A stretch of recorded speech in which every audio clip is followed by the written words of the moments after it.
Tahiti no ia te whare auri tawa here au. Anana hi e peruri au me aha te huru. Yaorana et Maeva aux Journées polynésiennes du patrimoine organisées à l'Université de la Polynésie française. Je suis Vaya Deplat et je suis formatrice en bibliothèque.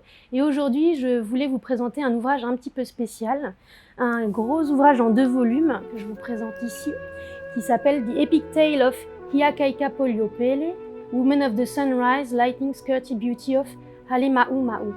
Alors cet ouvrage, il est publié en 2006 par Hawayaulu Press. Donc ce n'est pas un ouvrage récent, mais c'est un ouvrage rare, je vais vous l'expliquer. Donc il a été publié pour célébrer les 100 ans de la publication de l'histoire de Hiakaika Poliopele dans un journal en langue hawaïenne. Donc c'est un ouvrage rare. C'est un livre qui a été tiré sur 300 exemplaires et nous avons le 283e exemplaire. Donc c'est vraiment pour cette raison que cet ouvrage peut être dit rare et c'est pour ça que je voulais vous le présenter aujourd'hui. Il a vraiment une reliure, ce qu'on appelle de type Bradel, en peau de chèvre et en tissu moiré. Et il est rangé dans un coffret et donc il contient 2 volumes. Un volume des légendes hawaïennes en version hawaïenne et l'autre volume contient la traduction en anglais. Les illustrations sont vraiment magnifiques dans cet ouvrage. C'est un ouvrage qui pèse en tout 5 kilos, il faut le savoir. Et les illustrations sont des reproductions de dessins et de peintures originales d'un artiste autochtone hawaïen qui s'appelle Solomon Enos. Voilà, donc vous avez de magnifiques illustrations que vous pourrez consulter si vous venez nous voir à la bibliothèque de l'université. Pour la petite histoire, cet ouvrage-là est un don de la bibliothèque de Hamilton, de l'université de Manoa à Hawaï. Il faut savoir que donc il y a des échanges dans le triangle polynésien entre bibliothèques universitaires. Et lors d'un passage de notre collègue Vaiana Chang, qui est responsable du fonds polynésien, donc elle est partie à Hawaï en 2017 pour une mission d'échange avec donc la bibliothèque de Hamilton. Donc elle est allée là-bas pour visiter le fonds de cette bibliothèque, qui est le plus important, il faut le savoir, du Pacifique, avec 2 millions de documents. En ce qui concerne le fonds polynésien de la bibliothèque universitaire, nous sommes à 5000 documents, donc vous voyez 2 millions de documents pour la bibliothèque de Hamilton, c'est considérable.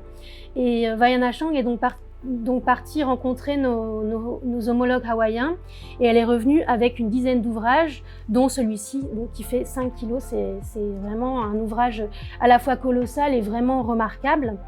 Et donc de cet échange, de ce partenariat, on a reçu aussi notre collègue de Hawaï qui s'appelle Eleanor Kleber, qui est venue en 2018 identifier donc des ouvrages qu'ils n'avaient pas encore dans leur collection à la bibliothèque Hamilton. Elle est aussi allée acheter des ouvrages dans les librairies, donc des ouvrages plus actuels, puisqu'il faut savoir que les ouvrages actuels feront partie d'un fonds patrimonial un jour, c'est évident. Et elle a pu aussi aller en mission à Rapa Nui.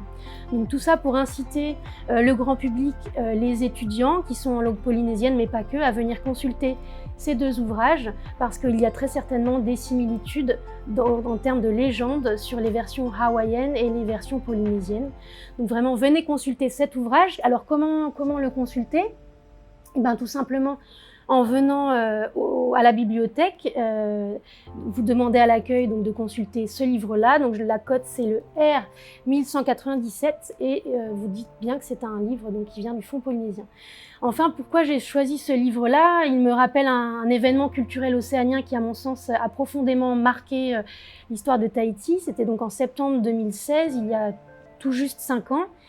Et ça a été vraiment pour moi un événement culturel sans précédent qui réunissait des artistes du triangle polynésien, donc de Nouvelle-Zélande, de Rapa Nui, île de Pâques, et puis évidemment de Hawaï. J'ai été fascinée par les légendes hawaïennes et l'art de déclamer, l'art oratoire par ces artistes hawaïens.